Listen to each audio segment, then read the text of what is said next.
नमस्कार दोस्तों, स्वागत है आपका हमारे चैनल पर जिसमें हम यूजीसी नेट जेआरएफ की तैयारी कर रहे हैं। दोस्तों, अगर आप यूजीसी नेट की तैयारी कर रहे हैं या करने वाले हैं तो आपके मन में कभी ना कभी ये सवाल ज़रूर आया होगा कि नेट अच्छा है या फिर जेआरएफ। क्या दोनों एक ही है? क्या जेआरएफ वालों को ही नौकरी मिलती है या फिर क्या नेट वालों को कॉलेज में नौकरी मिल सकती है? क्या जेआरएफ में हर महीने पैसे मिलते हैं? और सबसे बड़ा सवाल, अगर जेआरएफ नहीं निकला तो क्या नेट बेकार हो जाएगा? आज की इस वीडियो में मैं इन सभी सवालों का जवाब बिल्कुल आसान भाषा में देने वाली हूँ। वीडियो को पूरा देखिए क्योंकि आखिर में मैं आपको बताऊंगी कि स्टूडेंट को नेट टारगेट करना चाहिए या फिर जेआरएफ। इसलिए वीडियो को पूरा देखिएगा। अब बात करते हैं सबसे पहले यूजीसी नेट होता क्या है। यूजीसी नेट का पूरा नाम है university grants commission national eligibility test. यह परीक्षा एनटीए द्वारा कराया जाता है।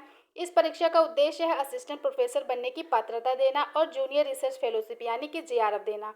यहीं पर सबसे ज़्यादा विद्यार्थी कंफ्यूज हो जाते हैं। उन्हें लगता है नेट और जेआरएफ दो अलग अलग परीक्षा है, लेकिन ऐसा बिल्कुल नहीं होता। यह एक ही परीक्षा होती है, लेकिन रिजल्ट दो प्रकार का आता है। एक होता है नेट क्वालिफाइड और दूसरा होता है जेआरएफ क्वालिफाइड। नेट क्या होता है? यदि आपका स्कोर नेट कट ऑफ तक पहुंच जाता है लेकिन जेआरएफ कट ऑफ तक नहीं पहुंचता तो आप सिर्फ नेट क्वालिफाइड कहलाते हैं। इसका मतलब आप असिस्टेंट प्रोफेसर बनने के लिए एलिजिबल तो हैं, लेकिन नेट से क्या क्या कर सकते हैं? असिस्टेंट प्रोफेसर के लिए आवेदन कर सकते हैं, पीएचडी एडमिशन ले सकते हैं, कई यूनिवर्सिटीज़ में भर्ती हो सकता है, गेस्ट फैकल्टी होता है, कॉन्ट्रैक्ट फैकल्टी होता है, एकेडमिक करियर। लेकिन नेट होने का मतलब सरकारी नौकरी मिल गई ऐसा नहीं है।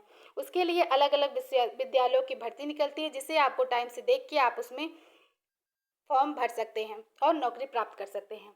अब समझते हैं जेआरएफ क्या है। अगर आपका स्कोर नेट से भी ज़्यादा आता है और जेआरएफ कट ऑफ क्रॉस हो जाता है तो आपको जूनियर रिसर्च फेलोशिप मिलती है यानी कि जेआरएफ मिल जाता है। सरकार आपको रिसर्च करने के लिए फेलोशिप देती है। जेआरएफ वालों को क्या क्या फ़ायदा मिलता है? तो सबसे बड़ा फ़ायदा यही होता है कि उन्हें मंथली फेलोशिप मिलता है। पीएचडी करते समय हर महीने फेलोशिप मिलती है। रिसर्च करने के लिए आर्थिक सहायता मिलती है। कई यूनिवर्सिटीज़ में प्रेफरेंस मिलती है। एकेडमिक करियर मजबूत होता है। रिसर्च प्रोफाइल बनती है।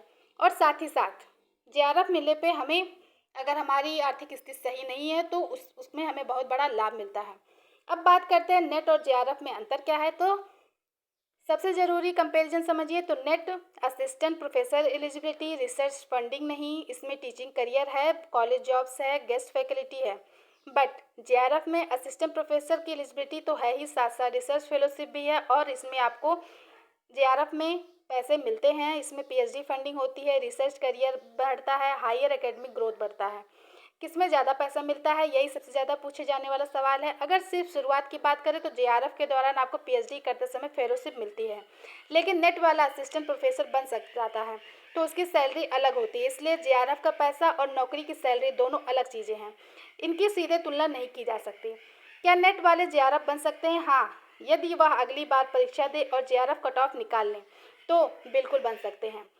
नेट फाइनल नहीं होता, आप दोबारा भी परीक्षा दे सकते हैं, उसमें आप जेआरएफ निकाल सकते हैं। क्या जेआरएफ वाले असिस्टेंट प्रोफेसर बन सकते हैं? तो बिल्कुल। जेआरएफ वालों को नेट भी माना जाता है, यानी जेआरएफ होने पर असिस्टेंट प्रोफेसर बनने की एलिजिबिलिटी भी मिल जाती है। अगर जेआरएफ नहीं निकला तो यही सबसे ज़्यादा विद्यार्थी निराश हो जाते हैं, लेकिन ऐसा बिल्कुल मत सोचिए। अगर आपका नेट निकल गया है तो भी आपने एक बहुत बड़ी एलिजिबिलिटी प्राप्त कर ली है। आप टीचिंग हो गया, पीएचडी हो गया, कॉलेज रिक्रूटमेंट हो गया, रिसर्च हो गया, इन सभी क्षेत्रों में आगे आप बढ़ सकते हैं। किसे नेट टारगेट करना चाहिए? यदि आपका सपना कॉलेज टीचर बनना तो नेट भी पर्याप्त हो सकता है, लेकिन अगर आपका सपना है रिसर्च करना, पीएचडी करना, प्रोफेसर बनना, एकेडमिक करियर चूज करना तो जेआरएफ आपका टारगेट होना चाहिए। मेरी सलाह है, अगर आप तैयारी कर रहे हैं तो आप कभी भी सिर्फ नेट सोचकर तैयारी मत कीजिए, हमेशा जेआरएफ टारगेट कीजिए। क्योंकि अगर तैयारी जेआरएफ लेवल की होगी तो नेट निकालने की संभावना अपने आप में बढ़ जाएगी, लेकिन शुरुआत से ही अगर आप नेट सोचेंगे तो जेआरएफ तक पहुंचना कठिन हो जाता है। उम्मीद करती हूँ आपके मन का सबसे बड़ा कन्फ्यूजन दूर हो गया होगा।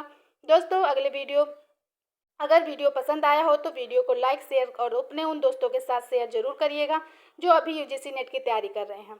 और अगर आप चाहते हैं कि मैं UGC net paper 1, paper 2 strategies, उसकी बुक्स, उसके पीवाईक्यूज, कट ऑफ और जेआरएफ प्रिपरेशन, साथ ही साथ असिस्टेंट प्रोफेसर करियर पर पूरी सीरीज लेकर आऊँ तो कमेंट में जेआरएफ सीरीज जरूर लिखिएगा।